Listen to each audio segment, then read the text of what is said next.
नमस्कार दोस्तों, मैं शशांक वार्ष्णेय। स्वागत है आपका मेरे इस चैनल पर। आज हम बात करने जा रहे हैं उत्तर प्रदेश में लोकसभा चुनाव। जी हां, सपा और बीजेपी के बीच सियासी जंग जिस तरीके से हो रही है, उससे ऐसा लगता है कि दोनों ही पार्टियां कोई कसर नहीं छोड़ना चाहती। और आज हम बात करने वाले हैं इसी बीच मोहनलालगंज सीट की। जी हां, सपा ने आज जिस व्यक्ति को इस सीट से अपना उम्मीदवार घोषित किया है, सवाल यह है कि क्या वह इस सीट से सपा को जीत दिलवा पाएगा और इस सीट का पिछले चुनावों में क्या कुछ इतिहास रहा है। इन सब चीजों पर चर्चा करेंगे। तो चलिए शुरुआत करते हैं। सबसे पहले सियासी गणित के हिसाब से अगर देखें तो मोहनलालगंज सीट पर अखिलेश ने ऐसा व्यक्ति उतार दिया है जिससे बीजेपी को झटका लग सकता है।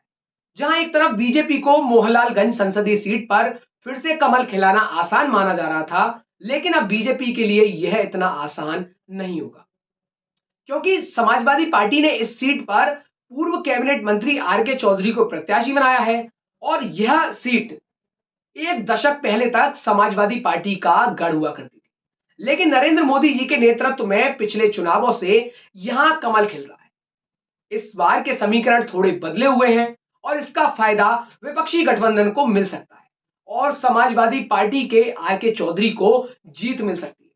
आपको बता दें कि आर के चौधरी की गिनती जो है ना, वो बड़े राजनेताओं में की जाती है और आर के चौधरी ने अपना जो राजनीतिक करियर है वह बहुजन समाज पार्टी से शुरू किया था और वह बसपा के संस्थापक सदस्य भी थे।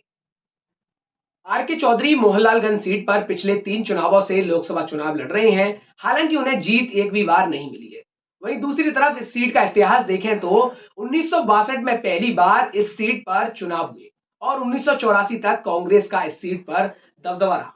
लेकिन 1991 और 1996 में बीजेपी के उम्मीदवार इस सीट से, वहीं इसके बाद लगातार 4 बार सपा के उम्मीदवार को इस सीट से जीत मिली थी।